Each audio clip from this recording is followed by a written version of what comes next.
Bom, deixa eu conversar agora aqui com Lídia Brito e Elivaldo Barbosa, estão aqui com a gente, para a gente trazer informações a respeito dessa história da crise dos combustíveis. O presidente do Senado, Rodrigo Pacheco, até deu declarações, Elivaldo, que o Brasil está muito ansioso, está querendo a redução no preço dos combustíveis. E todo mundo está pagando muito caro pela gasolina no Brasil inteiro, né? E, é claro, isso agora chega com mais força no Senado Federal.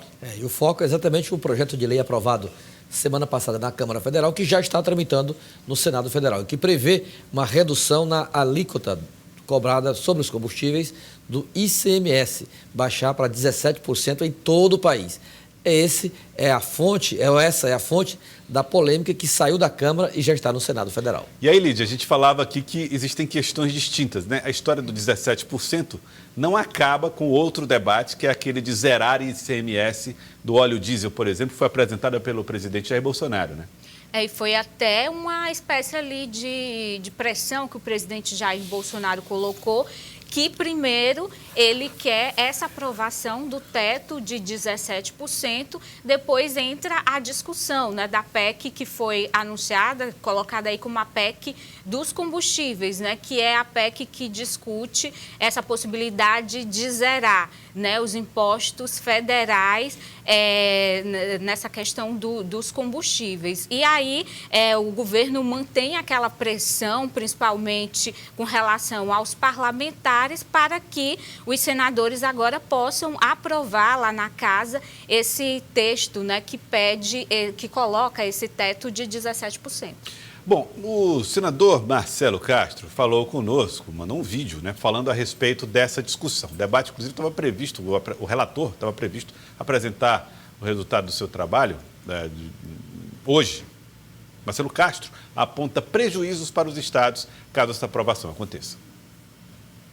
Todos nós sabemos que o imposto principal dos estados e dos municípios é o ICMS. Por quê?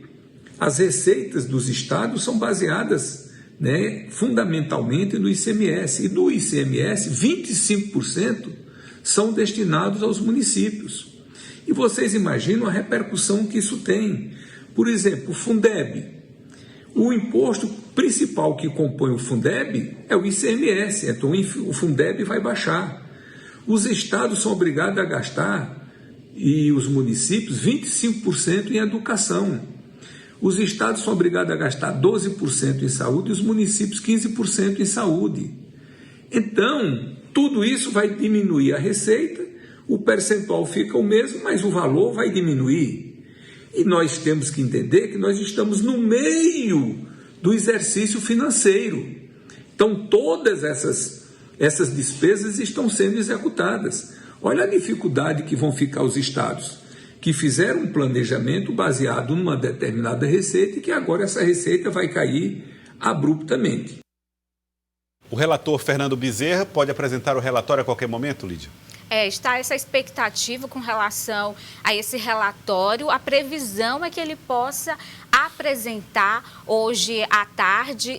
Se isso não acontecer, deve ficar apenas para a próxima semana, porque o que ele está colocando, e também o presidente do Senado, Rodrigo Pacheco, é que precisa conversar com os estados. Ontem teve uma reunião com os estados, hoje também, e ele também conversa com os secretários de Fazenda estaduais e também com parlamentares, né? Tem parlamentares se colocando a favor, já teve senador do PT se manifestando aí contra, fazendo críticas. Então, eles estão ouvindo aí todos os setores e há essa expectativa de que a qualquer momento esse texto do relatório possa ser apresentado e aí o presidente Rodrigo Pacheco coloca que logo será apresentado em plenário da Casa. Nós conversamos também com o senador Elmano Ferrer. Ele defende que o teto do ICMS seja estabelecido como uma forma de proteger os consumidores do excesso de impostos pagos no abastecimento. Vamos ver. O presidente da República, o presidente Bolsonaro, já reduziu, já zerou todos os encargos e impostos sobre a gasolina, o diesel, etc. Que se refere a COFINS, ao PIS e também à CID. E está propondo, através de medidas e negociações, que os estados também cedam com relação ao ICMS sobre o diesel, o petróleo, enfim, os derivados de petróleo e o gás também, sobretudo, né?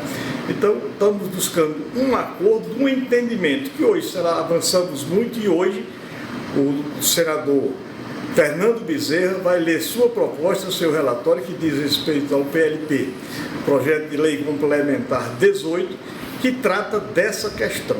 Está havendo negociações, eu espero que haja um entendimento entre os entes federados, sobretudo os estados, os governos estaduais, o Distrito Federal e o governo federal. Creio que nesta casa, que é a casa da conciliação, do entendimento, do diálogo, nós saiamos com uma solução plausível e que seja aceita por todos os entes federados.